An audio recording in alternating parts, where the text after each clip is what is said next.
These are two of Brooks's premium stability shoes, the Adrenaline GTS 25 and the Glycerin GTS 23.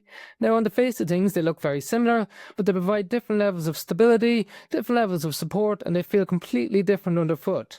I'm going to break down 5 of these key differences so you know which one is best for you, whether you want to use it as a lifestyle shoe, for walking or for running. So first of all, if we look at the Adrenaline, you've got DNA Loft V3 midsole, which is the type of cushioning that's very balanced underfoot. So you initiate contact with the ground, you sink into it a little bit, but it's not too squishy, not too mushy. It provides elements of stability, but it's not very bouncy or responsive. It has 37 mils of cushioning in the rear foot, 27 in the forefoot, giving you a 10 mil difference in height from the back to the front of the shoe. In contrast to that, with the Glycerin, it has the Brooks DNA Tune nitrogen infused cushioning, which is their most modern day cushioning. It's a lot bouncier, springier, and more responsive than what we see in the Adrenaline, but the cushioning is limited because of the elements of stability features in the shoe, which we'll touch on. But it has 39mm of cushioning in the rear foot, 31 in the forefoot, giving you an 8mm drop. So 8mm versus a 10mm, but more padding underneath your foot and a different type of cushioning in the Glycerin. That influences the feel, partly because of the geometry, but also partly because it's extremely rigid in the forefoot. This is really helpful if you need something to protect your toes or you've got sensitivity in the ball of your foot. In contrast to this, you have a really flexible forefoot in the Adrenaline. This gives a more natural gait pattern, and it's also facilitated by being a much lighter shoe. So it comes in at 342 grams for a size 12 US, whereas the Glycerin comes in at 369, so substantially heavier overall, but a bit more padding, a bit more protection underfoot. Then when we think about the stability features in these shoes, they're very different. So despite it saying on paper that both of them have the guide rail system, which you can think of as bars coming up in a bowling alley to try and keep you centered in the shoe as you move. However, how they work is different in both shoes. In the Adrenaline, you have the go-to support system on the inside of the heel and the midfoot that feels like mild element of arch support. So if you like to feel a little bit of support under the arch of your foot, this is great. It's a mild to moderate stability shoe overall, the guide rail, go-to support system, and a relatively broad base of support. It's got some rigidity around the heel counter that wraps around your ankle to try and keep your foot centered, helping control those pronation moments for those of you who need support.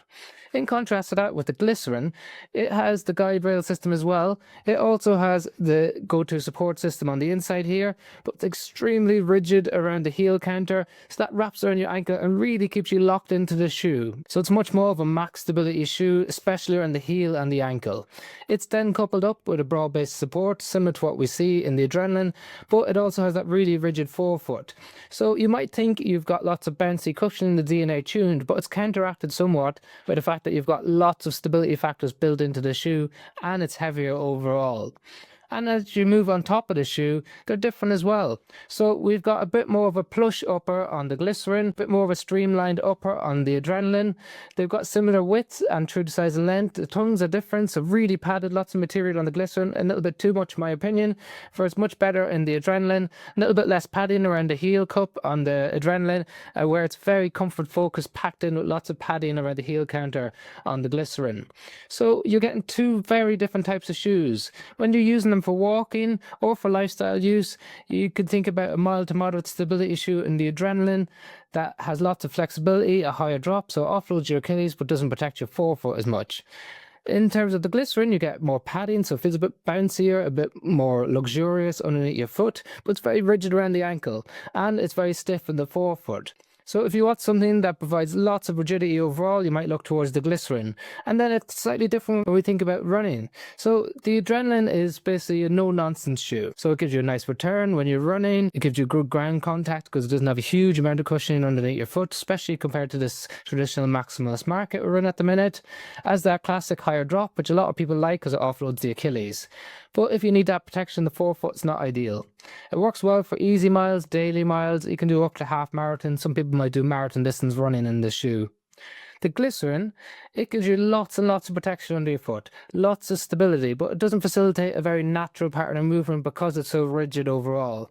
So yes, it can do some easy miles, recovery miles, but you need to have a certain foot type to really enjoy this version of the GTS if you want a max stability shoe.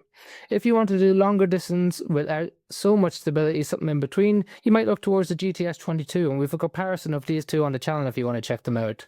However, for those of you who want max stability, this is a good option for those easy miles. It is a very heavy shoe to do long distance running like marathon distance, but it is possible for those of you who enjoy this type of shoe. But let me know your thoughts in the comment section below. We've got links to them in the description if you want to check the latest price on Amazon, and we'll also have a monthly newsletter that you can subscribe to for free. We give you updates on the latest reviews, but we also provide updates on the latest sales that are on your favourite shoes at the moment. And finally, thank you very much for watching once again.